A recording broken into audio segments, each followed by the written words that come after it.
Welcome back, Lecture 13. This is test week for us. We have a test on Friday. Keep that in mind. I heard some of you talking about study groups. I highly recommend those. I guess I'll probably bring in an old test, maybe a couple of old tests that I've given Thursday, and we can look at some of those problems so you can see how questions will be asked. Pretty much the same way as WebAssign. The only WebAssign question that I would pretty much steer clear of 100% of the time would be use the graph to estimate. Those aren't, I don't think, I mean, they're good problems. I don't know if they're a good problem when you have to submit an answer to WebAssign and you have a certain tolerance and it either likes it or doesn't like it. You could say the slope is 44.8 and the slope is really 44.9 and it throws it out because it's not in the tolerance. But you're not going to have any questions like that from me on a test. But we'll go through some old test questions on Thursday. Let's continue with 2.5. I think we're close to being finished with that. We talked about horizontal asymptotes, about the graph as x approaches infinity, that the graph will eventually approach those. It might cross it several times. It might not cross it at all. I probably didn't do a good enough job of this yesterday, but there is a big difference between a vertical asymptote and a horizontal asymptote. I mean, they're both kind of dotted lines, and we think of them as being boundaries, but a vertical asymptote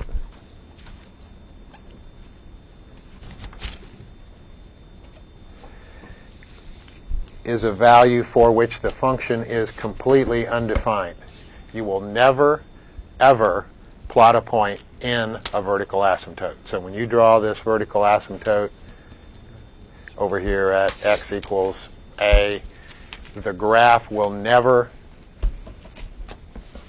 contain a point in that vertical line. So you know what vertical asymptotes, what graphs do in and around vertical asymptotes. They'll kind of go either crazy toward positive infinity or toward negative infinity, or both positive or both negative, but you'll never, ever plot a point in a vertical asymptote. That is not necessarily the case with a horizontal asymptote.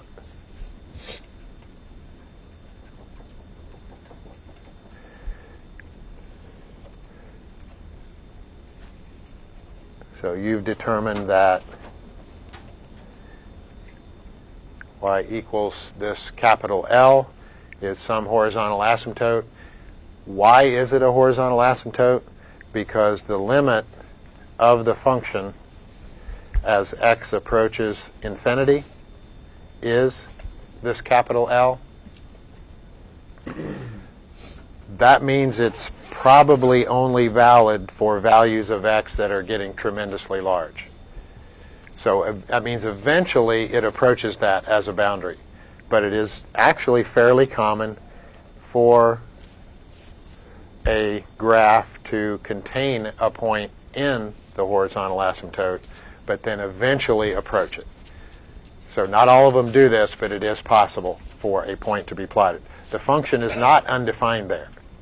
And how you find a horizontal boundary is let x approach infinity. Clearly x is not infinity right here, or it's not even close to infinity, so it is valid that it could cross it.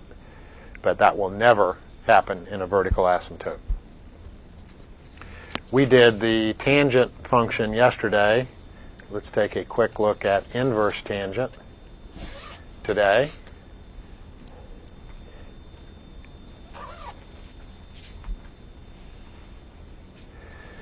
So if we're going to interchange the roles of x and y, which is exactly what happened in going from a tangent function to an inverse tangent function, we should expect what was a vertical boundary at pi over 2 to now be a horizontal boundary at pi over 2. Same thing at negative pi over 2. And we've got this image going here of the tangent, which looks like this. And then we just basically flip-flop the roles of x and y, and we've got this inverse tangent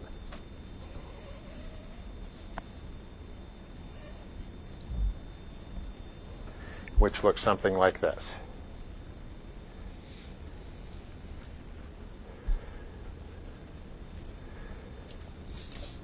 So what is the limit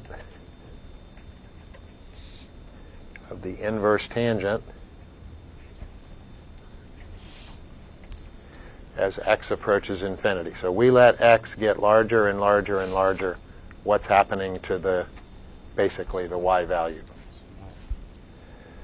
What are we approaching? We're approaching, that should be, that's a dotted line there, so it's actually positive. Here's the negative. So now, isn't that the reverse of that true?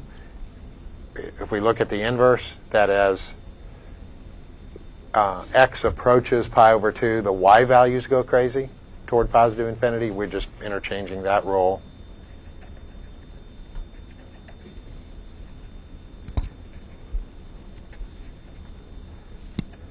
What happens to the y values? What happens to the values of the function as x is allowed to approach negative infinity, negative pi over 2?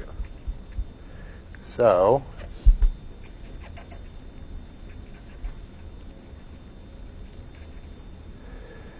I'm not going to finish that. So let's move on to the next sheet. Okay? Issues or questions with that? So there's two values for the limit. Didn't we say earlier that was undefined? Well, I was going to see my limits are different. That's why I was kind of jumping the gun there. X is approaching infinity, and then x is approaching negative infinity. We really can't put those together.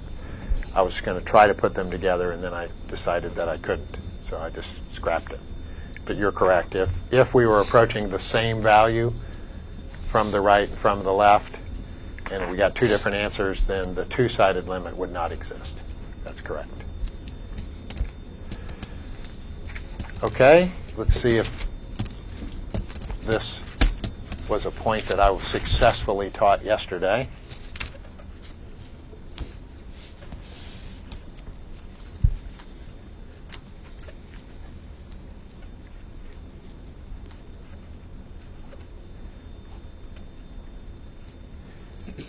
Answer. 0. Okay? Degree of the numerator less than degree of the denominator. X is approaching infinity. So the numerator gets large, but the denominator gets much larger, much faster. It approaches 0. Is that all right? What? If you forget the shortcut, what's the backup? Everything over x squared. Okay, you would divide everything in the numerator, every term in the numerator by x squared, every term in the denominator by x squared. Let x approach infinity, you would also get 0. So if we were graphing this function,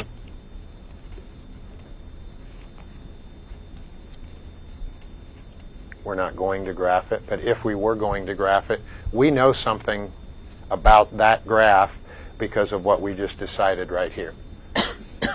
What do we know? It has a horizontal asymptote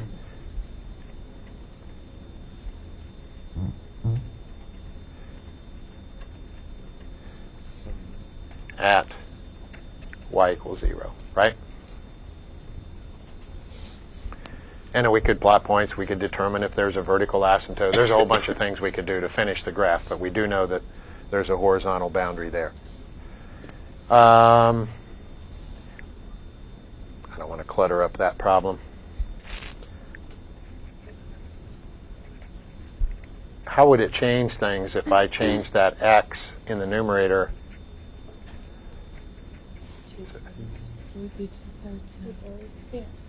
Okay, as long as x is approaching infinity and the degree of the numerator and denominator are the same, we decided yesterday the shortcut is what? The quotient of those lead coefficients. So I heard several people say 2/3. Again, that becomes a horizontal boundary for this function. The y value gets closer and closer and closer to 2/3 as x gets way out there to the right somewhere.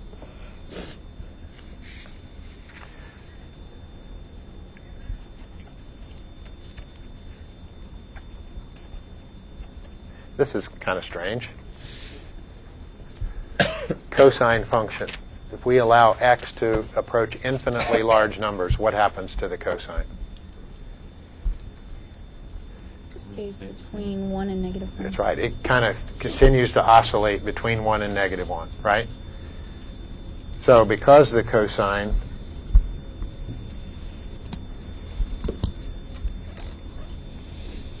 does that, right?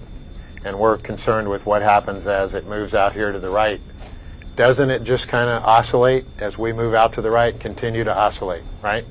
Yeah. So can we specify a specific answer No. to what happens to the cosine as x is allowed to approach infinity? No limit, right? Does not exist.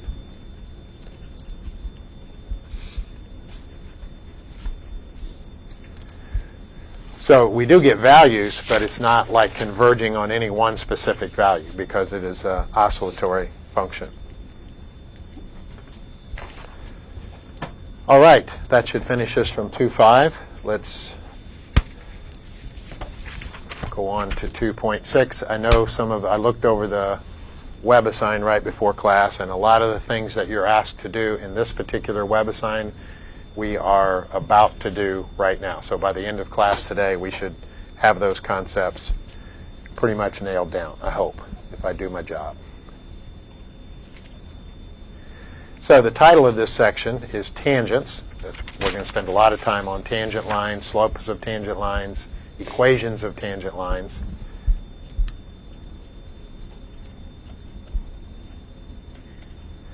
So tangents, velocities.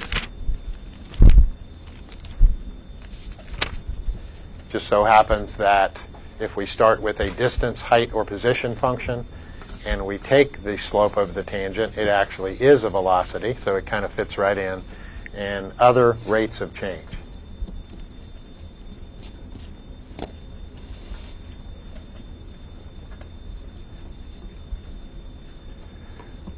So we'll talk about average rates of change. That's not a tangent. Shouldn't even sound like a tangent to you. Average ought to say 2 points, right? Which is not tangent. Instantaneous rate of change ought to say tangent line. So rates of change, we'll do average and instantaneous. So we want to pay particular attention to those words when they're addressing rates of change. Let's take our first point, and this is some y equals f of x. Let's take our first point as a, comma, f of a, and our second point as x, comma, f of x. And I'm just trying to use the notation that's used in your book. You can call them Q, f of Q, R, f of R. It doesn't matter what you call them, but we're 2 points on this curve. And we want to talk, first of all, about the slope of the secant. The slope of this line that is secant to the curve. So we have 2 points of contact, is what the word secant ought to address. So it would be the difference of the y values over the difference of the x values. Is that all right? Mm-hmm. Slope, 2 points, change in y over change in x. How could we take this situation that is the slope of a secant and make it the slope of a tangent? We want the 2 points to get closer and closer and closer together. Well, here's A, and here's x. Isn't it true that x has to get much closer to A for the 2 points to get closer together? Does that make sense? X, as I bring x in closer to A, doesn't that force the 2 points to get closer together? So let's take a limit as x gets very, very close to A, so our 2 points are getting closer together, of this thing that we called the slope of the secant. So that forces the 2 points to get closer and closer together. So here's 2 points. In this one, we're not taking any limits. We're not doing anything with them. Now, if we let x approach a, the 2 points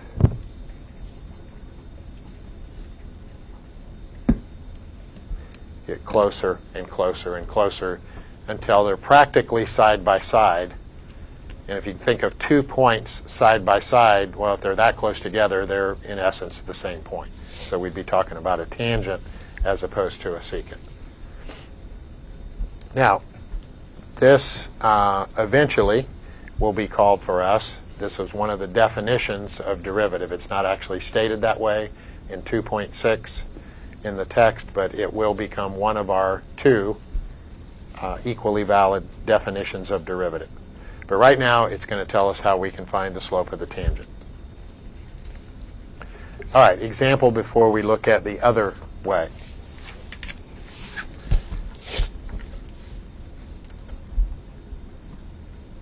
So let's I like to take the first example to be fairly simple, and then we can get them more complex from there. So here's our function, simple parabola, lifted up 1 unit, and we want the equation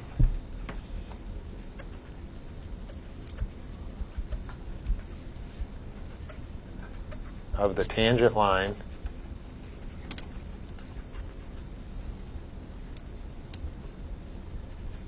at the point 1, 2. Does that sound like some WebAssign questions from 2.6? Oh, yeah. You don't have to draw a picture, but I am going to draw a picture on this one because it's pretty simple. Yes? What's the difference between the equations of the tangent and the slope of the tangent? Okay. We will, in order to find the equation, we're going to need to find the slope of the tangent. Because, okay, that's like the y slope as well, the y-intercept as well. yeah, now as long as you have a point on the line, if you use that point together with what you just mentioned, the slope of the tangent, then we can find the equation. So, point, we already have. Slope of the tangent is unknown when we start this problem, but we're going to find that. Once we get those 2 components, we can find the equation of the line. All right, that's really the only portion that we need to work with because we're dealing with the point 1, 2, right? There is more to that graph, but we don't care about the other part right now. So we want the equation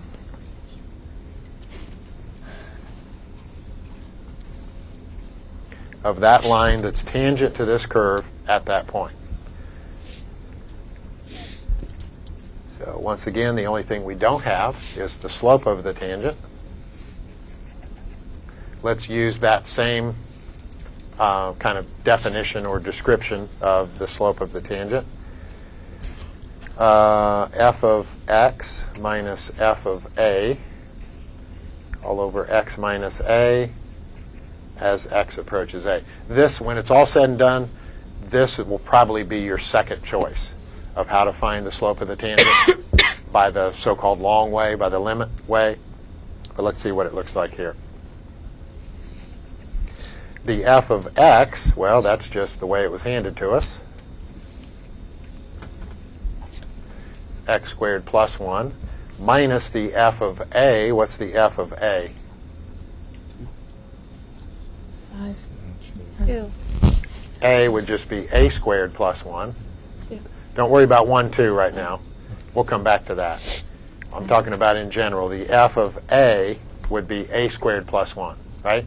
Mm-hmm. So we're going to find something that's going to work all the time, not just at the point 1, 2.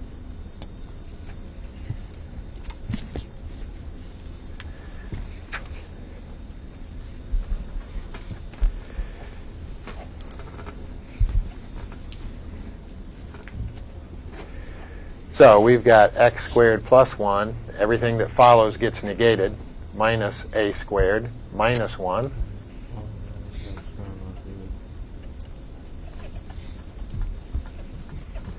So do we lose any terms in the numerator?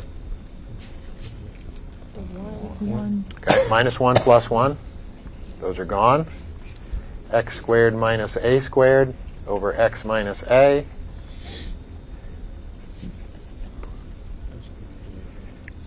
Anything can be done with that numerator that makes it easy to deal with the, well, we can't sub in, right? We can't direct sub yet.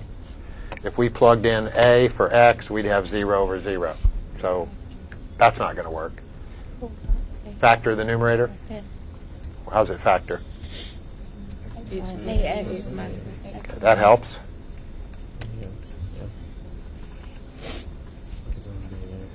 And as long as x is not exactly equal to a, doesn't this thing reduce with itself, right? And we don't really want x to be exactly equal to a. We just want it to approach a. What are we left with? Just x plus a, right? So if x is very, very, very close to a, what's this result? 2a is correct. And what was a? A is the y, or is the x value, right? If you look on my diagram, our starting diagram here, a is just our initial x value, starting x value. So we do know the slope of the tangent. The slope of the tangent is 2. twice the a value. What is that? I'm going to cover this sheet up here. Well, the a value for this particular problem is 1. That's our kind of initial x value. So if a is 1, twice a is 2. So the slope of the tangent at the point 1, 2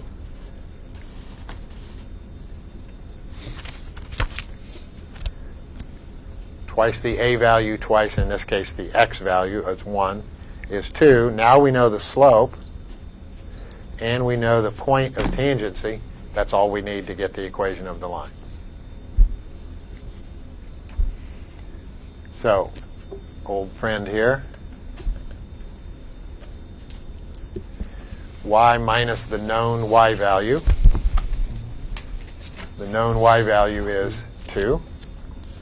The slope of the tangent, we just figured that out, is 2x minus the known x value is 1, right? So that's the equation of the tangent line. You could solve that for y. I think, or I know, if I look at your paper and you get to this point in the problem, you know what you're doing. If you want to solve it for y, that's fine. So that would be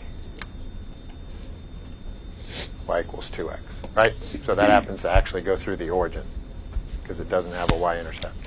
But this is fine. If you get to this point in the problem, for purposes of a test in this class, you can stop there. I know that you know what you're doing. Question on that? Now, is that kind of lucky that we ended up with a numerator that factored so nicely? That's a little bit lucky.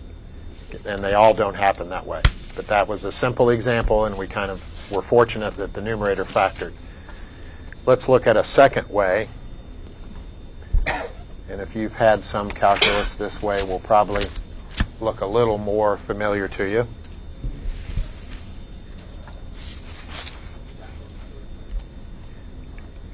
I'm going to change the lettering up slightly from the book, but let's just say that we're here at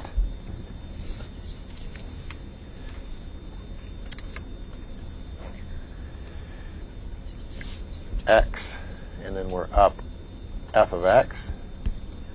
So I'm going to let x be my initial point here as opposed to a. I'm going to go over here h units to get to the next place. Well, if I'm over here x and then I go over h more, where am I? X plus h. That, I know several of you have had some calculus that look a little more familiar than the first definition or description. So we still want to start with the slope of the secant.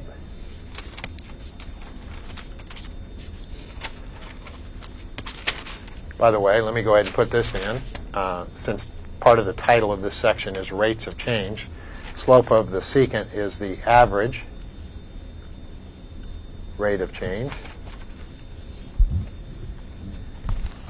And if you just think about that for a couple seconds, you've got 2 points, so it tells you on average what's happening on that curve. It doesn't tell you what's happening at a certain point. It tells you on average what's happening between those 2 points. So the terminology ought to make sense. I hope it does. But if we will take the difference of the y values over the difference of the x values, we get this thing called the slope of the secant.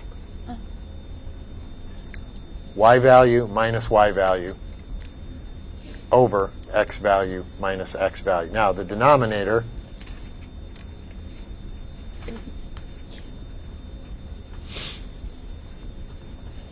simplifies. We don't know what the function is in the numerator, so we can't do any simplification. There is no function involved in the denominator. What's x plus h? Drop out the x. H. That's just h. So that's a more simplified version. That will accomplish the same thing as the first slope of the secant situation. Now, if we want the slope of the tangent,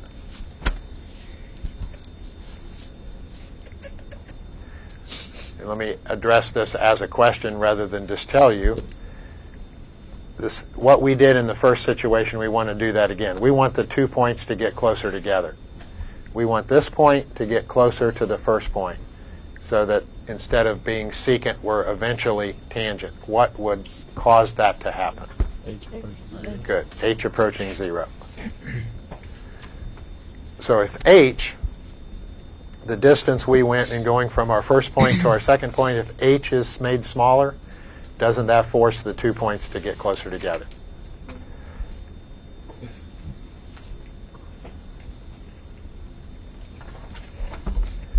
So we'll take that thing called the slope of the secant. We'll let h get smaller and smaller and smaller. The 2 points get closer and closer together. Eventually, we're talking about a tangent as opposed to a secant. This is probably, if you've had some calculus before, this is probably the way you approach that thing which we'll eventually call the derivative. Right now it's called the slope of the tangent. Questions before I move that and we look at an example? Not so simple this time. We'll make it a little more difficult, but not that bad. So let's say our function is 5 over x. And we want the equation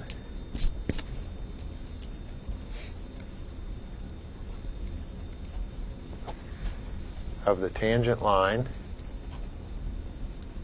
at a certain point. So when x is 1, if you plug 1 into the original function, that'd be 5 over 1. The y value would be 5. So this is a point on this graph. So we have the point of tangency. We need the what? Slope. We need the slope of the tangent. So we want to take a limit. We're going to go by the second method. Limit as h approaches 0 of what? What's the first thing?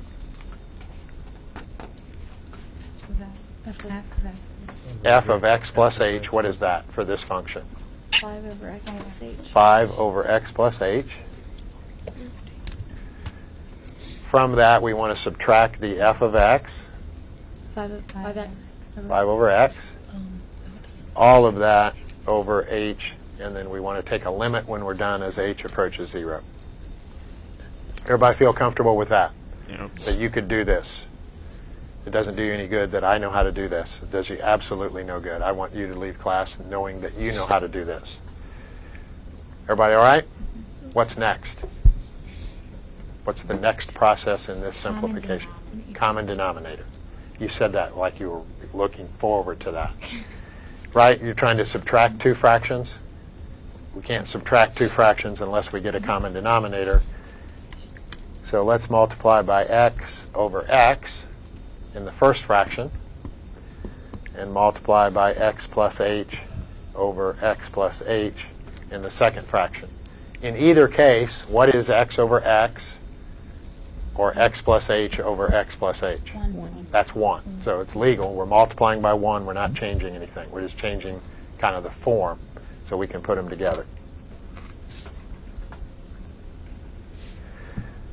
So once you get this common denominator, let's just imitate what you would do with numbers. If you had 1/3 minus 1/5, you would get a common denominator, multiply by 5 over 5 and 3 over 3. What would be the next step if you had numbers? Subtract. You'd actually put them together now that they have the common denominator. You'd say 5 minus 3 all over 15, right? That's what we're going to do. The numerator here minus the numerator here. Do you want us to FOIL that? I mean, distribute that? In the denominator, no. In the numerator, it's going to help us to do that. I'm just trying to do, and you can consolidate steps. I'm trying to do right now one step at a time each time down the paper, but you'll probably do this in shorter steps. So numerator minus numerator all over common denominator. Now I've got to divide this by h. I don't want a complex fraction. You don't want a complex fraction. How can we accomplish the same thing? Division by h. Multiply by h. Multiply by 8. 1 over h. Okay? If you want to divide by something, if you want to divide by 3, you can multiply by 1/3, right? Accomplishes the same thing. So we want to divide by h. Let's multiply by 1 over h. And I know some of you know some shortcuts, so let me slow down your motor just a little bit. You want to go directly to the shortcut. Those are valid. We're going to get to those. I will ask you on a test to use what's called the definition of derivative. This is going to be the definition of derivative, which means the long way. Not the whole semester, but on the first time I ask you this, I'm going to ask you to use the definition. Now, I'm not trying to be mean. I'm trying to actually impress the point that what is this thing that we're going to be calling the slope of the tangent or the derivative? It really is a slope. It's the difference of two y values over the difference of two x values. Then we'll advance beyond that, and we won't use the definition. We'll use some shortcuts. But initially, be prepared to use the long way. All right, now let's distribute the minus 5.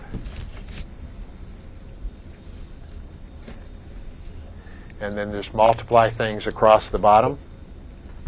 X squared h plus h squared. I'm not going to multiply it, and I'm just going to write it out as a product. So I've got an x plus h. You can multiply it. It's not going to save us any time. It's actually going to waste some time. Numerator, it helps to simplify because we lose some things, right? 5x. 5x minus 5x. Denominator, it would actually do us no good to multiply it out. So x plus h times h all across the bottom. 5x minus 5x. So we have minus 5h.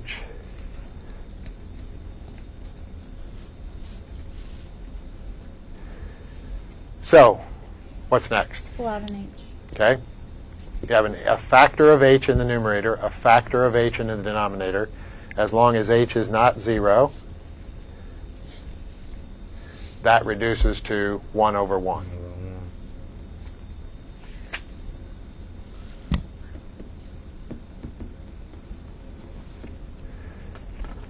Notice we're kind of saving this limit as h approaches 0 till the very end of the problem. That is on purpose. Now, we're not going to let h be 0. We're going to let h approach 0. What happens to this as h is allowed to diminish to practically nothing? It goes So away. H isn't disappearing. Doesn't this term disappear? Yes. So that term gets smaller and smaller and smaller to the point where it's not significant at all in the problem. So when that term disappears, what would be left? X times x, x squared. So we found what looks like a function but really is a slope, right? If you want the slope at any point on this curve, it's negative 5 over the x value squared. Okay, so the original equation was 5 over x. The original point of tangency is 1, 5. So let me put those things down again.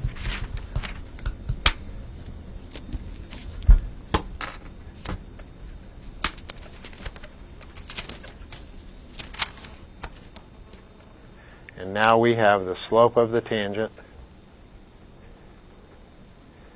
negative 5. Now, some of you know some shortcuts. Did you kind of run through that and determine that this is correct? Okay, so we'll have a much quicker way eventually to get to this, but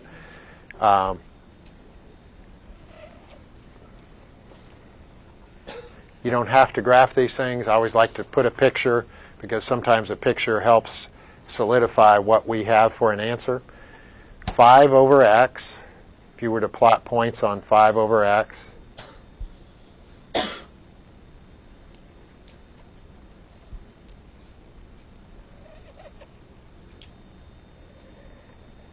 it would look something like this. And you could check some points. 1, 5 is on there. 5, 1 is on there. 10, 1 half, 1 half, 10, and the same thing with the negatives. So we have that the slope of the tangent is negative 5 over x squared. Does that make sense with this picture? Yes.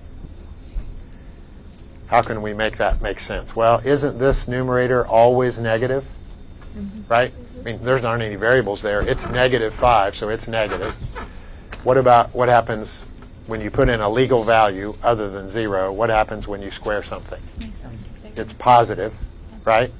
So we have a negative over a positive.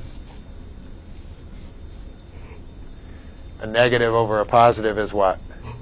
Negative. Is negative. So if you envision a bunch of tangent lines to this curve, there's one, there's one, there's one.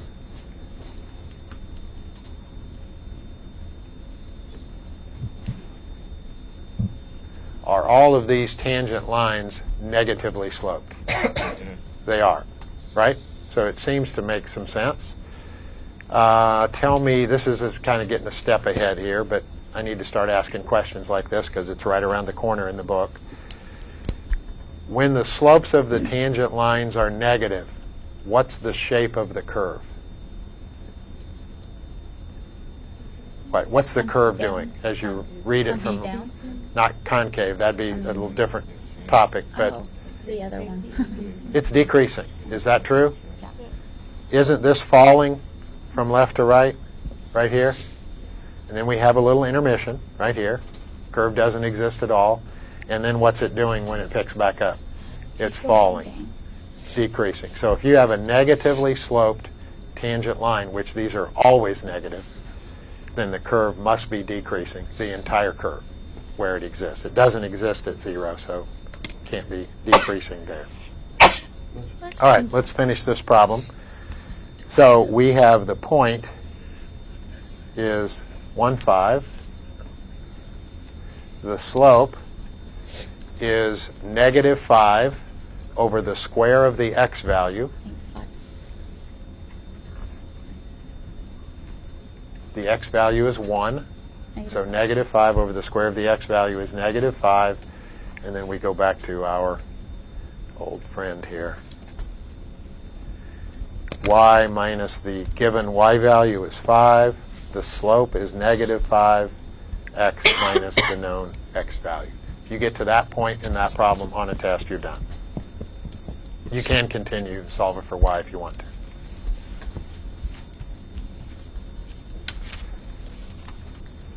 Questions on that?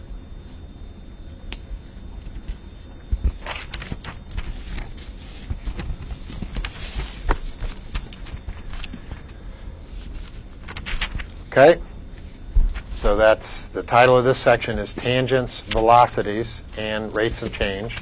Okay, so we've kind of done some tangents. Let's move on to velocities, which you'll see are also tangents. Let's start with a function. Typically, the authors of this book, and really most math books, will use, it's very common to use the s of t for a distance or height or position function. And t is very common to be in seconds. So you'll see this s of t function, and we'll start with a fairly simple one. We'll start with one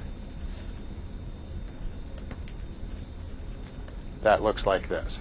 So t is in seconds.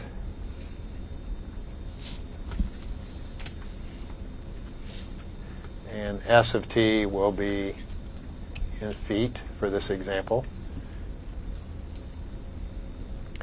So if we wanted, let's say, the s of 0, what are we really going to find when we plug 0 into the s function? The original starting. Its original position, its original height, its original distance above the ground. They're all the same.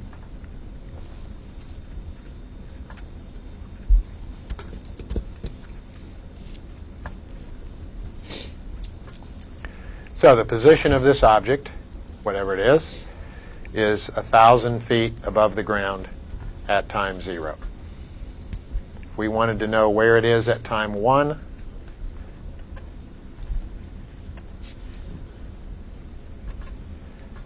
and what do we get? 984. So this object, I'll just go ahead and explain the situation in this equation.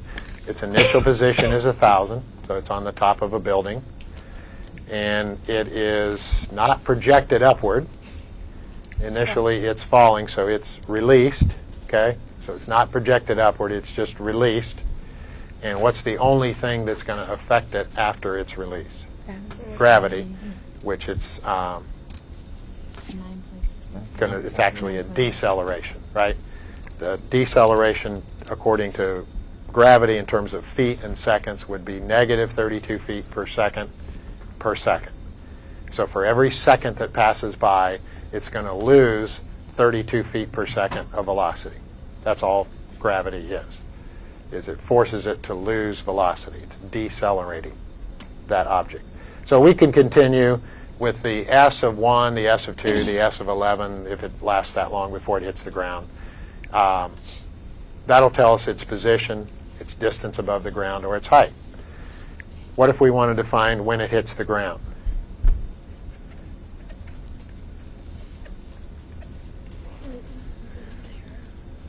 When its position, When right, S of t was is 0. So s of t is 0.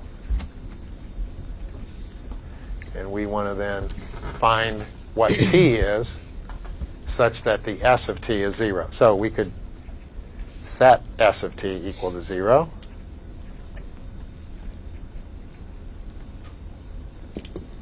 We could move the 16t squared to the other side. Divide both sides by 16.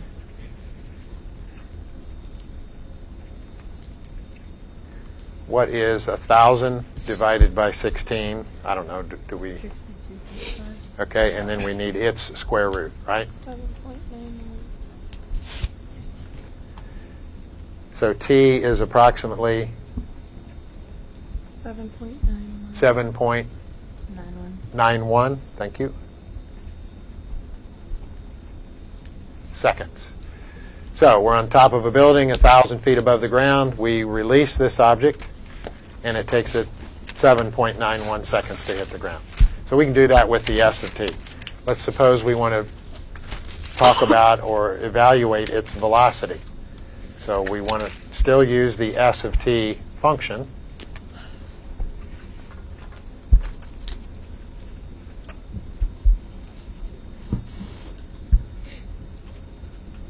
16t squared. Now we want to move on to velocity.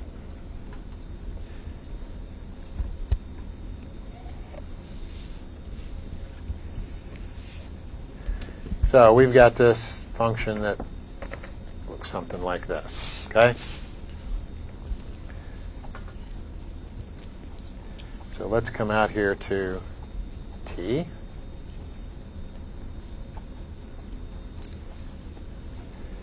We're still talking about the s of t function. So the x-axis is now the t-axis. The y-axis is now the s of t axis. So there's our first point. We want to come over here, h units, to our second point. All this ought to look real familiar, so I'm going to write it down kind of quickly. We want the slope of the secant. So it's going to be s of t plus h minus s of t all over t plus h minus t. So it's difference of second elements over difference of first elements. That's the slope of the secant. What do we do if we want the slope of the tangent? We take a limit as h approaches 0. So it's not f, it's not the f of x, it's the s of t. Other than that, it's the same thing we just did. Does that look familiar, I hope? Now, these are heights, right, or distances. So if you take a height minus another height, aren't you going to get something feet, right? The numerator ought to be feet. And time minus another time ought to be seconds. So you're going to end up with something feet divided by seconds. What's that sound like to you? That's a velocity. Okay? So we're going to get velocity. If we wanted average velocity, we would just take this piece right here without taking the limit. That'd give us the velocity between 2 points, average velocity. If we want instantaneous velocity, we'll take the limit as h approaches 0. So we're finding the derivative of s of t. Yes. We haven't called it that yet because the authors haven't brought that term up yet. I've slipped a couple times already, but it is technically a derivative. So the velocity function is going to be found by starting with a distance, height, or position function.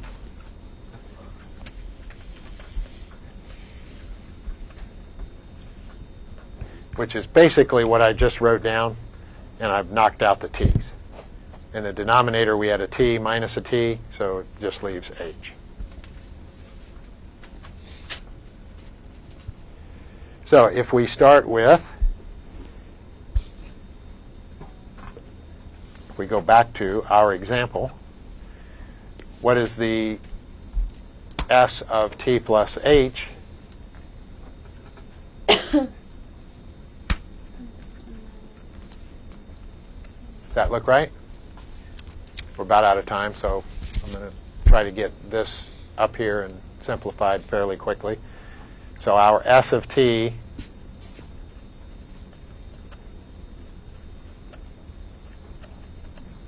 was that. So there's the s of t plus h. We're going to subtract the s of t. Put that all over h, and then take a limit as h approaches 0.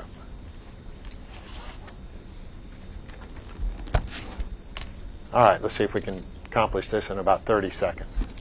So there's 1,000. Yes. I'm going to square that and distribute the negative 16. So the middle term would be 2th. The last term would be h squared.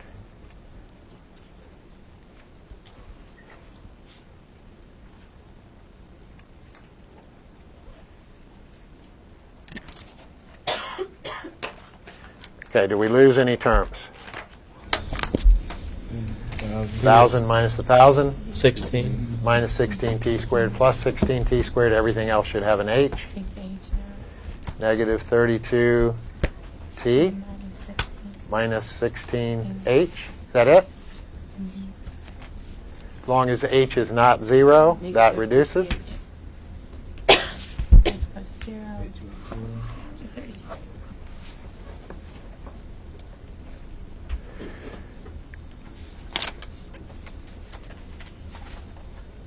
If you take a limit as h approaches 0, this whole term disappears, right?